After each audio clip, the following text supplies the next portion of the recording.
an older pack.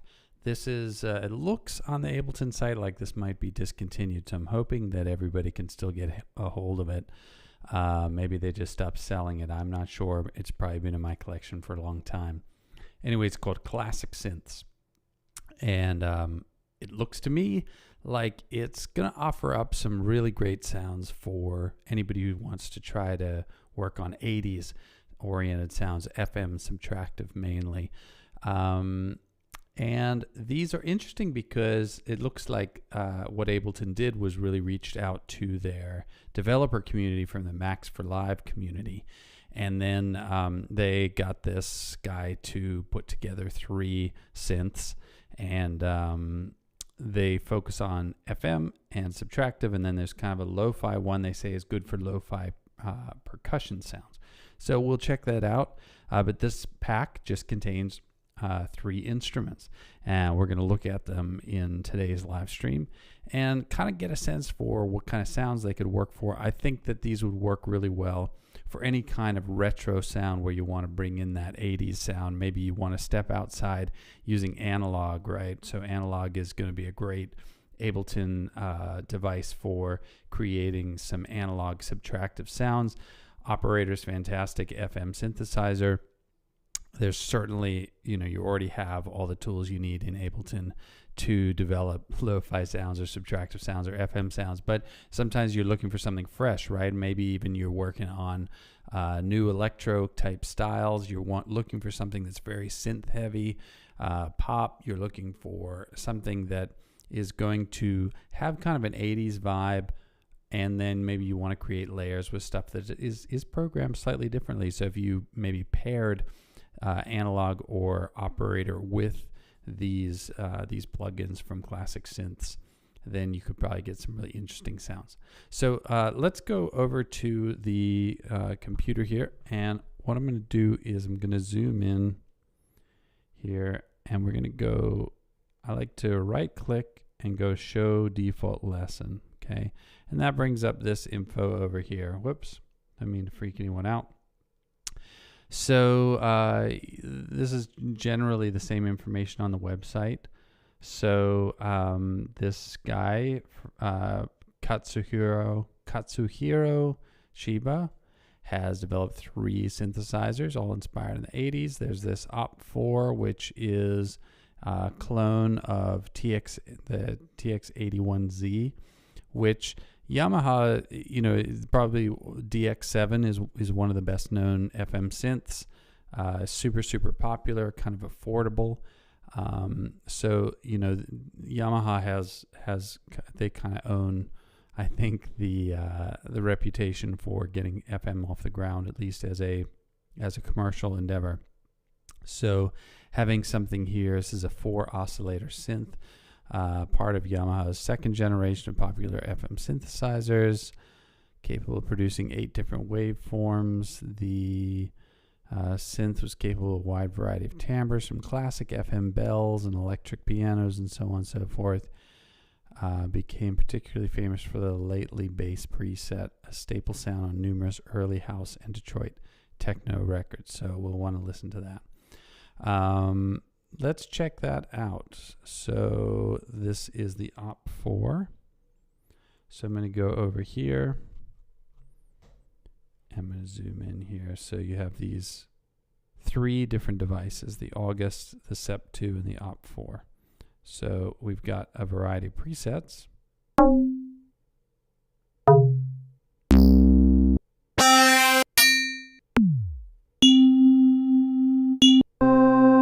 So very FM sounding. Right, so let's just bring one of these in here.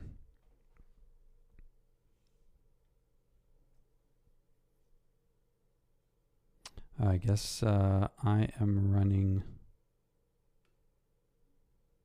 this on Apple Silicon, so that's a disappointment. This is not going to work that well for me in my demonstration today. So let me see, because you guys might be facing this same challenge. I'm running one of the new M1 chips on my Apple. So it contains externals that are not compatible with Apple Silicon. Consider running live under Rosetta. All right, so what I might be able to do is quit live, and I won't save that. What I am going to do is, I think that I still have Ableton 10 suite. So let's open that up, because that'll run in Rosetta. Rosetta is like Apple's way of making their silicon chips run with software that wasn't developed specifically for it. So it sort of like gets in between the two, right? So let's see here, classic synths. I guess what I'm going to have to do here is I'm going to install this here. So it should install pretty quick. It's pretty lightweight. Default factory packed folder is not available. So this hopefully is going to be somewhat useful for anyone out there who runs into the same issue. So I'm going to go into my library, location of user library, and I think I've got that on my external drive. Go to Ableton and my, actually I don't want that, I want factory packs. So there we go. Ableton factory packs. All right, and then everything's there, boom.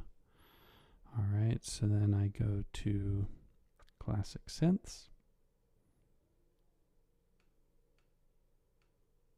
Let me restart Ableton, because sometimes making these changes from within Ableton doesn't refresh everything. I'm hoping that this will work, because I am excited to look at these synths. I'm not seeing them there.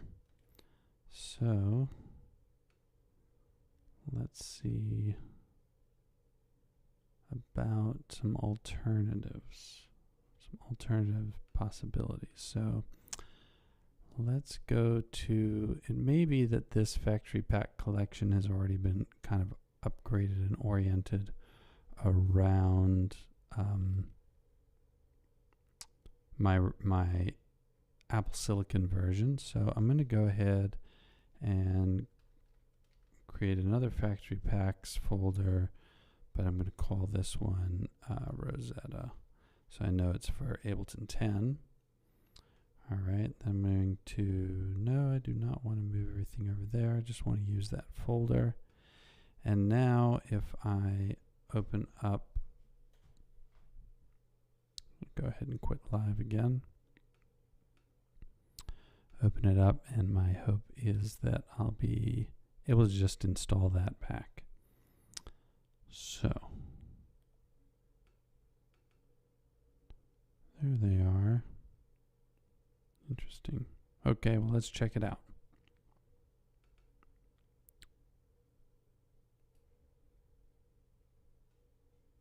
So this is the OP4, and it is an FM based synth.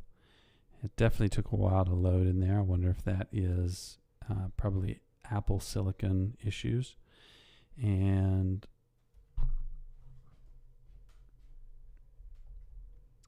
I'm not hearing the audio here from here, so I haven't used my Ableton 10 since doing this upgrade, so it might be the case that this is not coming out the right pipe, right? There we go. Now I got it going on. So from my push, I'm getting that all set up. Let me see. Chromatic, change that to in key.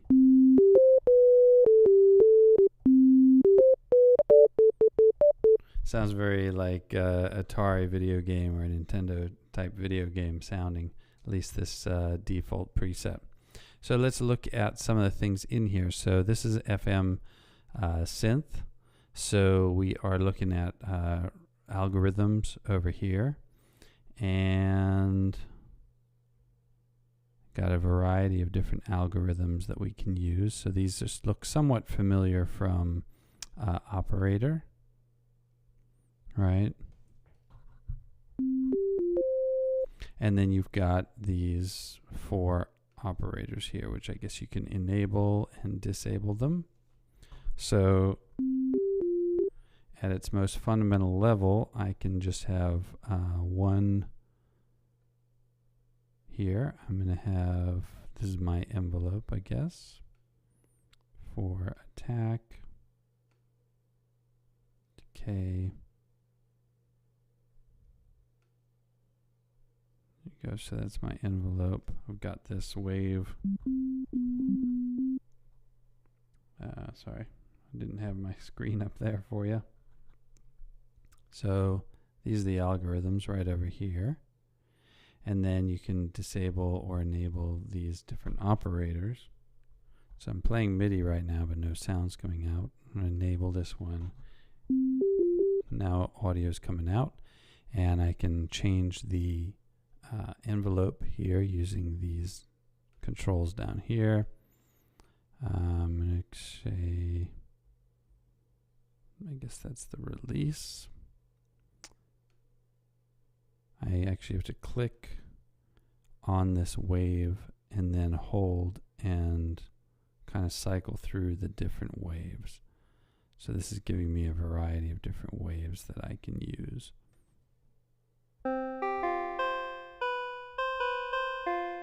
So very different sounds. And then can change, I guess, the specific frequencies. So this is based on an exact clone of this well-known FM synth called a TX81Z. And so, you know, this interface is going to be influenced by, you know, the effort to clone this sound. So if you know, probably a lot of us know how to work more or less with the principles of FM. You've got operators and you have modulators and carriers, and you're working with those to, based on this algorithm over here, you know, how are the different oscillators or the different operators feeding into each other, you know, so like 1's going into 2, 3's going into 4, and feedbacking into 4. So based on those algorithms and many of the principles of using operator, you'll be able to understand working with envelopes, the attack, decay, sustain and release, changing your waveform, the kind of impact that'll have, detuning, as well as setting the frequencies, whether it's a fixed value or not. These are all things that you'll come up with when you're working with operator. There's this LFO, so modulations related functions in here, which look pretty extensive. Receive sysx via UDP, send sysx. So that's probably great if you have one of these and you wanted to connect Ableton with the original device. Let's check out some of these factory presets. That's probably where I would be most likely to start. So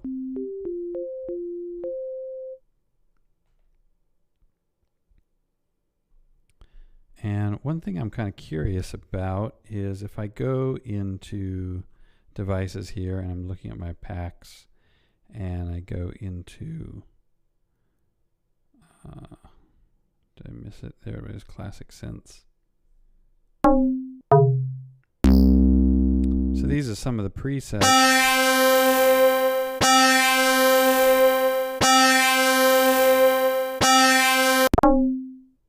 Sorry about that. Turn the preview off there for a sec. That was kind of hardcore. These are some of the presets, but they're not matching what I see in you know, this drop-down box here. So there's a ton here. I'm curious. They had mentioned this lately bass preset. I'm curious to know if they have that in here.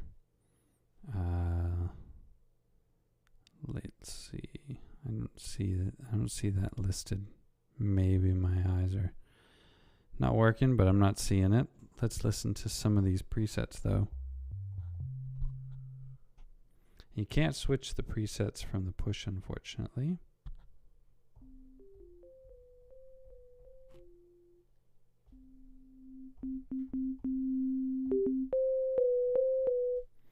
What I'm going to do is just go ahead and record a simple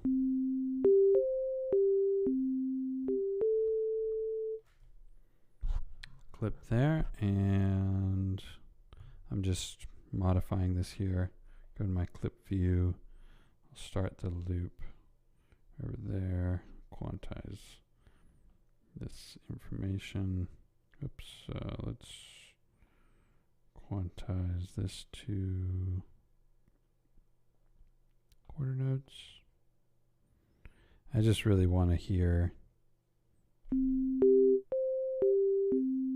how this sounds with different presets, right? So I can go ahead and select some different presets here.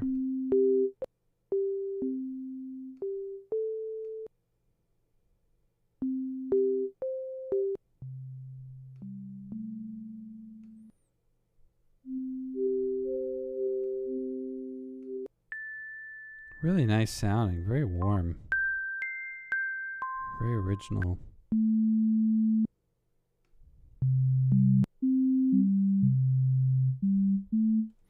And I think, you know, what I might find myself doing with this is once I've built a bass line maybe with operator, bring this in as a layer underneath it just to add that depth. You know, a lot of times kind of making something sound more expensive is just a matter of layering. So it could be the same part. You know, if I were to say, go back to, I've got another MIDI channel, I'm going to go ahead and add in operator here. And let's find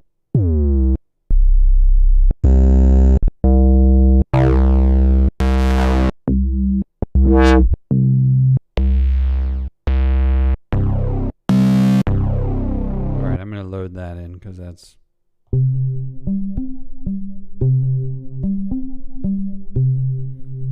so now I can come here where on the op4, this is from Classic Synths, and I had this clip, right? I'm going to make the loop length 2. There you go. Loops a little better. All right, so now I'm going to drive the MIDI. Let me turn this down a little bit. I'm going to drive the MIDI from the op4 channel into operator. So I'm going to be getting both signals together. So the way that I do that from push is I'm going to go into mix, click mix until I see input and output. Select that, and I'm going to change output to in, monitoring to in. Oops, actually, I'm sorry, I was on the wrong track. I'm going to go to burned bass, change this monitoring to in, and the source I want to be the cat op4. So I'm going to come down here.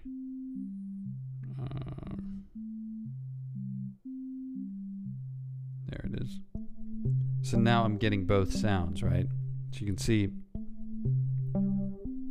I've got the same MIDI clip, but driving these two FM synths. So you can tell, like, there's just a cooler sound to these being layered. So let's look at some of these presets again.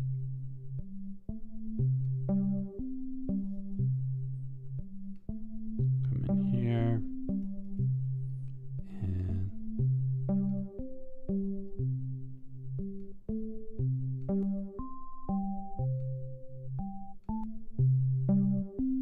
since they're both, since operator and this op4 are both FM synths, it's going to really be like a nice marriage, right? They're going to sound pretty good together.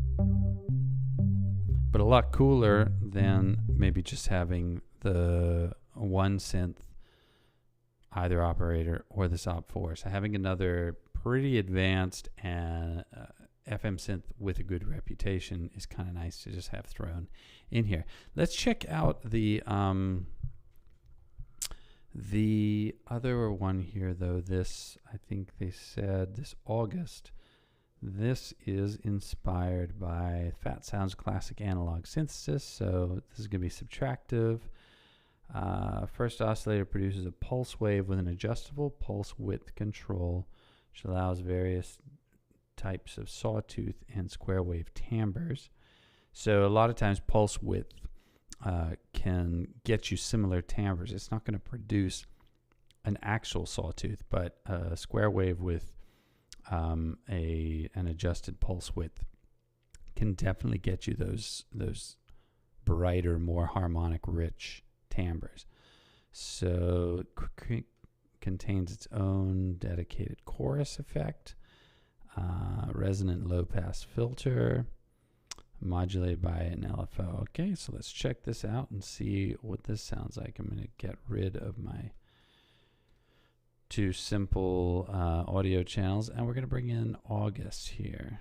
See what this sounds like. MIDI track. So I'm just going to load in a default instrument here and check this out. All right, so once again, I'm going to run the MIDI from op4 into this. The way that I can do that from the interface here is I'm going to set MIDI in to the Cat op4 monitor on in instead of auto. I'm going to turn these off, so I'm only listening now to August. So that's a kind of a your pulse width type sound. So we got one oscillator here.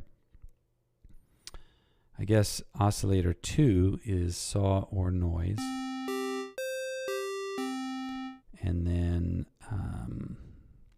we've got amp envelope here, the ADSR, got our filter envelopes, a very simple interface, but also very effective with everything that sort of a traditional subtractive synth really needs. Let's see here. So if I wanted to, I guess you have to have saw or noise, but you can mix between the two. So now I'm listening to the saw of oscillator 2. Now I'm listening to the pulse width.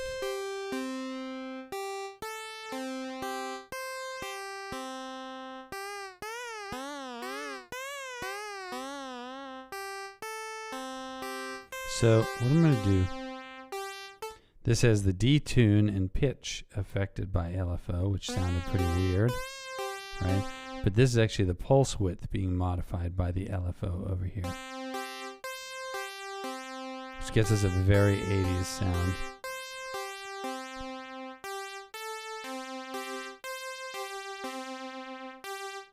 I'm going to add a little release. So there's that longer tail.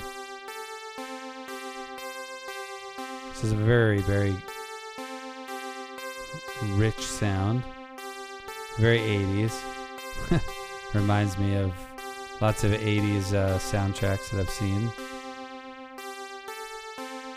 So now I'm going to focus on my saw here. Don't want to change the detune that much.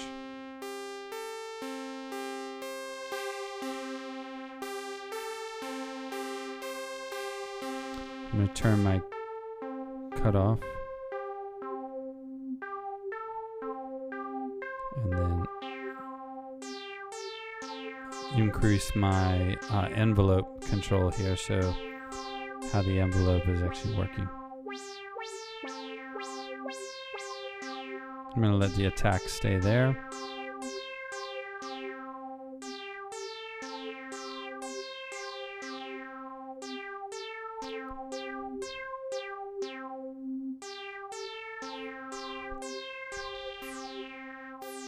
open up the envelope a bit more.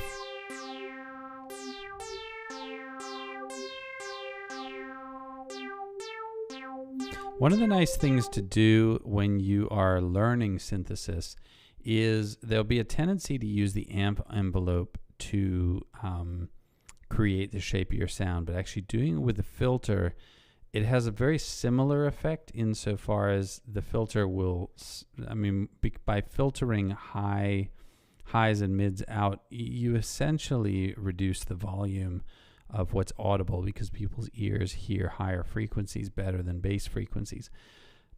So when you set up a filter and a filter envelope very much the same as an amp envelope, then you get a very similar sound. But the thing is that it's much more like real sounds in the world, because as the envelope of a natural sound, let's say a guitar string or a piano string, is struck, the harmonics in the moment of the attack are different than the harmonics in the moment of the decay or during the sustain or during the release. So filters change harmonics. So in the real world, each phase of the shape of a sound, the amp envelope, actually comes with a different set of harmonics, and you're going to get that when you shape your sound with a filter envelope. You're not going to get that when you just shape it with an amp envelope. So sometimes shaping your sounds with a filter envelope can get you just a much more authentic sound. Not that this sounds like anything real in the world. Obviously it sounds like a synthesizer, but it's going to have more of those properties that our ears are used to listening to. So this sounds great. I really like this synth. I could see just again layering this with maybe a version of some kind of patch from analog. So if I were to bring in analog, oops, I didn't want to overwrite that. Let me bring in analog over here and do the same thing. I'm going to run the op4,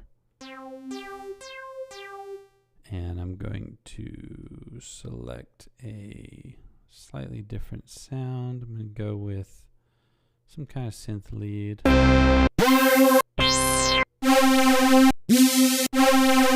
All right, there we go. Okay, so I've got this MIDI coming in here, and I can just blend these. So you can hear this sound, this patch that I've loaded up in analog has a pretty slow attack, right? So if we were to check out the filter, okay, we can see that that slow attack is in the amp envelope. And we can change that.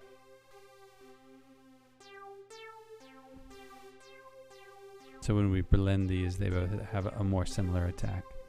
So that might be something, again, that I would do with this August classic synth, is blend it, because, you know, I'm not saying that it needs to be. I actually really like the sound of these synths.